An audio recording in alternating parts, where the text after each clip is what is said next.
가장 뜨거운 이슈. 오늘의 헤드라인. 출발 새아침 헤드라인 인터뷰.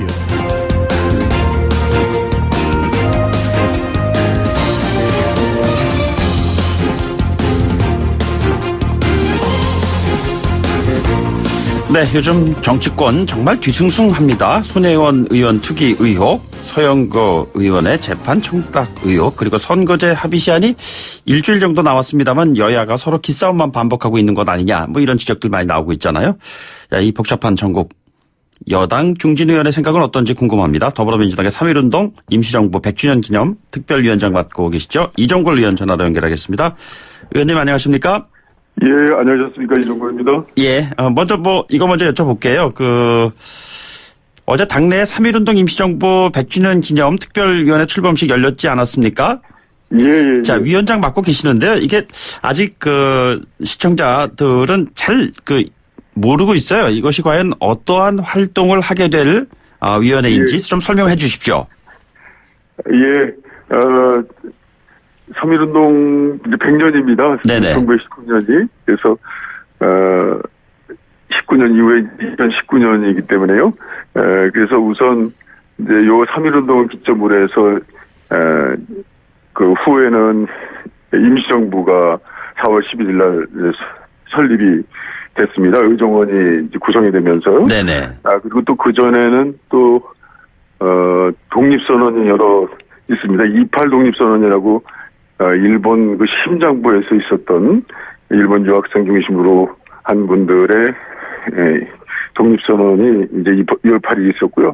또 지금 여기 논쟁이 있습니다만 그 전후에 무오년 또 김인년이라고 하는 논쟁이 있습니다.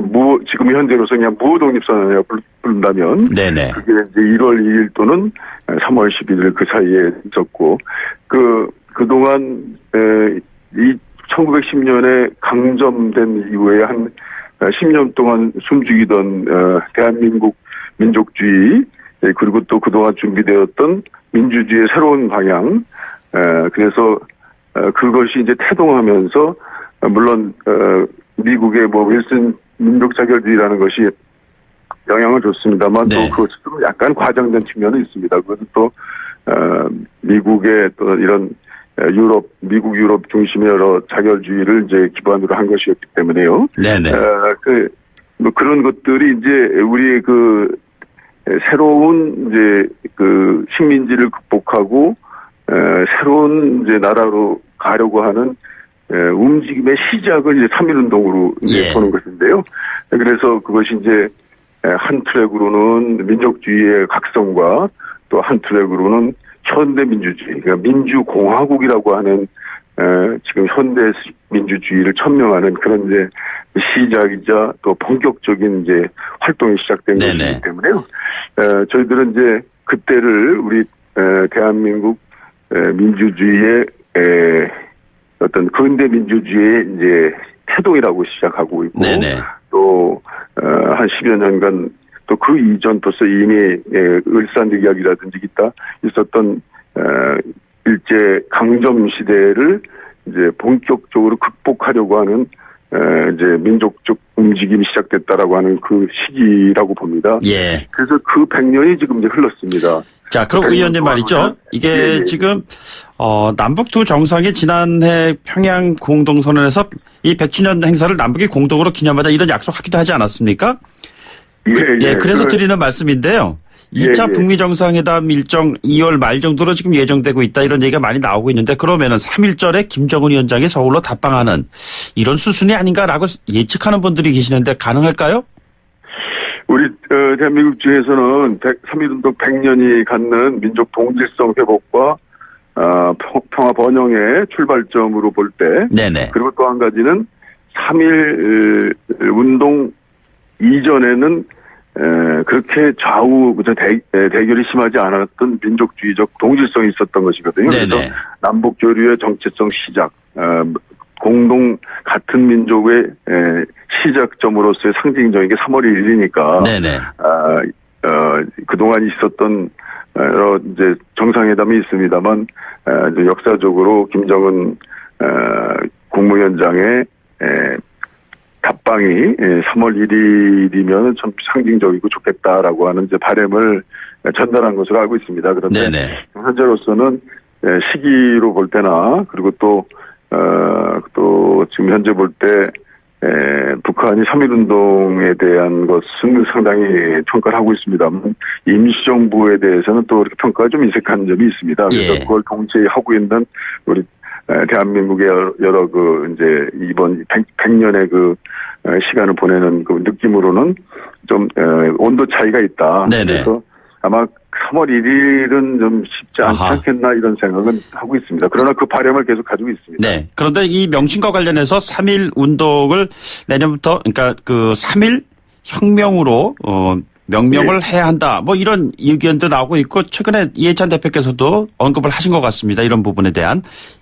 어떤 생각 가지고 계시는지요? 기본적으로 이제 3.1 운동이 추구하고자 했던 것은 기본적으로 그 평화를 하나의 수단으로 하는 평화 선언을 수단으로 해서 그 일본을 포함한 우리 조선 그때는 조선이라고 표현했습니다. 조선 네네. 또한 다른 나라까지 다 공존해서 잘 살자라고 하는 그런 이제 사회동포적인 개념을 가지고 있습니다. 보편주의적인 개념을 가지고 있는데 그런데 또 거기에는 현대식 민주주의, 민주공화국이라고 하는 이념, 제국에서 이제 민국으로 우리가 이행됐고 국민의 나라를 건설해야 된다라고 하는 그런 이념이 있었습니다. 네네. 그렇기 때문에 그 수단이 폭력적이지 않았습니다만 보통 혁명이다 그러면 폭력이라는 것이 필요하다라고 하는 견해가 있어요. 예. 그러나 이미 3.1운동의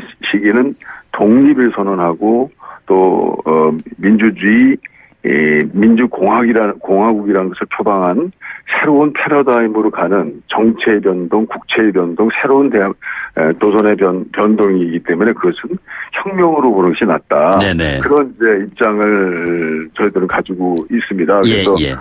이제 이해찬 대표도 어제 분명히 그 정명 운동을 하겠다라는 말씀을 하셨고 저희로서도 본격적으로 역사학적 뒷받침이라든지 이런 것들을 좀 받아볼 생각입니다. 그러나 네네. 아직까지 그것이 분명히 그 명칭에 그 가지고 있는 그 아주 상징성 또 여태까지 해왔던 역사성에 비추어서 네네. 그걸 이제 신중하게 네. 혁명을 운동을 또 혁명으로 하는 그런 입장은 좀 아직 정해진 건 아니다. 네네. 그 입장을 이렇게 이제 개진하고 있는 그런 상황이다 이렇게 보면 되겠습니다. 알겠습니다. 네. 지금 의원께서 사개특위에 지금 소속돼 계시는데 오늘 양승태 전 대법원장에 대한 영장 실질 심사가 진행이 됩니다. 어떻게 될 거라고 보시는지요? 또는 어떻게 돼야 한다고 보시는지요? 예, 그동안 뭐 박병대 고용한 전 법원행정처장 또 여러분이 이제 영장 청구가 됐습니다만 그 임종원 전 네네. 법원행정처장을 제외하고는 모두 이제 영장이 기각됐습니다. 그렇습니다. 예.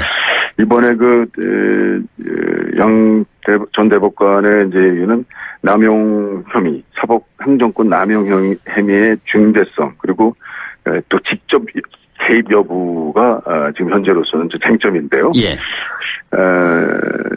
지금까지 영장 기각한 경우의 사유를 보면 법원은 공모관계 성립 여부를 가장 중요시 여겼거든요. 예. 공모관계. 지금 양 전 대법원장이 사법권 남용이 있을 때 공모관계를 얼마나 구체적으로 입증할 수 있느냐. 그래서 탄탄하게 그것을 수사해서 우리가 짐작하는 것처럼 아주 분명한 증거와 입장이 정해졌나. 분명히 양승태 전 대법원장은 이를 부인하고 있기 네. 때문에 그런 인적 증거로서 그것을 뒷받침해야 되는데 과연 지금 여태까지 해왔던 법원의 그 영장 발부의 어떤 기류로 볼 때 기각 가능성이 좀 더 커 보이긴 합니다만 네네. 그러나 국민 정서는 그 남용 행위의 어떤 중대성 그리고 또 국민에게 보여줬던 여러 가지 비춰졌던 것들의 판단은 이번 기회에 사법 행정권의 남용이라는 그 농단 행위는 좀 특단의 그런 조치를 해야 되는 것 아니냐라고 하는 입장을 가지고 있고 뭐 저도 그런 입장입니다. 네네. 예. 국민 정서 쪽의 입장을 가지고 계신다 이렇게 정리를 하면 되겠죠? 예, 그렇습니다. 예, 그런데 최근에 민주당의 서영교 의원 같은 경우에도 보면 사법농단 사태 연루됐다 뭐 이런 의혹도 제기되고 실질적으로 보직도 내려놓고 이런 상황이지 않습니까? 예. 민주당의 사법개혁을 하는 데 있어갖고 정작 내부에서는 또 이런 일을 벌이는 거에 대해서 썩 그렇게 탐탁지 못한 것 아니냐라는 시선이 좀 있습니다. 어떻게 생각하십니까? 예, 이 사법농단 행위는 국민들이 사법부에 대한 아주 그야말로 최종적이고 강력한 신뢰를 보내줬던 것을 비추어서 의혹이 있고 의심이 있다면 그건 철저히 파헤쳐서 국민들의 어떤 의심을 해소시켜줘야 될 그런 책임이 있다고 생각합니다. 네네. 그런 과정에 이제 우리 민주당에서도 그런 이제 의원의 민원 업무 처리 과정에서 있었던 것이 어찌 보면은 부탁과 이제 어떤 청탁을 이제 사실 구별이 잘 안 되는 이제 그런 네네. 상황에서 의원들이 이제 민원 처리의 어떤 필요성이나 이제 꼭 해야 되겠다는 생각 뭐 네네. 이것 때문에 했던 것 이런 것들이 어느 누구 하나 지금 사실 이렇게 자유롭지 못합니다. 네네. 그래서 참 이번 계기로 해서 이 내용을 정말 아프게 다 받아들이고 또 어느 누구에게 내로남불이 아닌 어느 네네. 누구에도 이 사법개혁을 추진할 수 있는 동력은 공정성에서 나오는 것이기 때문에 네네. 지금까지의 그런 국민적 눈높이를 엄격한 잣대로 재평가해서 당의 윤리 기준을 만들고 의원들의 행동 준칙도 해야 된다, 네네. 만들어야 된다. 이제 이런 생각을 하고 있습니다. 연장선상에 있는 이슈인 것 같습니다. 부탁 청탁에 대한 경계에 대해서 언급을 해 주셨는데 손혜원 네. 의원 관련해서는 투기냐 투자냐 이 경계에 대한 판단이 지금 내려져야 되는 것이 아닌가 이런 시점인 것 같습니다. 어떻게 보고 계십니까? 예, 손혜원 의원에 대해서는 저도 가깝고 참 그분의 아주 직관적이고 당당한 행동이나 이런 것들이 우리 의원들한테 굉장히 신선한 바람을 일으켜 주셨던 분이거든요. 네네. 그래서 참 그런 이제 개인적 정이 참 아직까지도 그걸 이제 지금 우리 국민들 볼 때 이게 좀 민주당이 왜 저러냐 이런 생각을 하고 있는 분들이 꽤 많은 것 같습니다. 사실 그렇습니다. 투자나 투기냐. 뭐 그런 판단의 문제는 좀 있습니다만 되게 사실관계는 드러나 있거든요. 네네. 근데 이런 생각을 합니다. 공직자로서의 엄격한 자기 관리, 네네. 자기 감시는 국민들이 아무리 요청해도 아무리 강하게 요청해도 그것은 저희들이 받아들여야 된다고 생각합니다. 예. 현재 좀 공직자로서 가지고 있는 이해 충돌 과정에서 좀 더 엄격하게 스스로 해석해서 이것이 일반적으로 볼 때는 뭐 투자이기 때문에 일반적인 기준일 때 큰 잘못이 있겠느냐라고 생각하는 점이 있더라도 그러나 공직자로서 엄격한 이해 충돌에 있어서의 예민한 문제까지도 다 과연 지켰느냐, 내 스스로 양심에 맞느냐 이런 것들을 좀 더 살피는 사안이 돼야 되지 않겠느냐. 저는 좀 아프게 생각하고 있습니다. 야당의 국정조사에 대해서는 어떤 생각 가지고 계십니까? 그런데 국정조사는 이제 사실 사실을 규명하는 작업이거든요. 사실을 규명해서 국민들에게 알 권리를 보장하는 작업이 기본입니다. 그런데 이 경우는 사실 사실관계는 다 드러났습니다. 네네. 거의 대부분이 그렇기 때문에 국정조사까지 할 것이 아니고 이것을 엄중한 국민적 기준에 의해서 어떤 기준으로 어떤 평가할 것이냐라고 하는 걸 우리가 좀 스스로 우리 민주당이 판단해야 되지 않겠냐 이런 생각입니다. 알겠습니다. 오늘 말씀 여기까지 듣도록 하죠. 고맙습니다. 예, 감사합니다. 지금까지 더불어민주당 이종걸 의원이었습니다.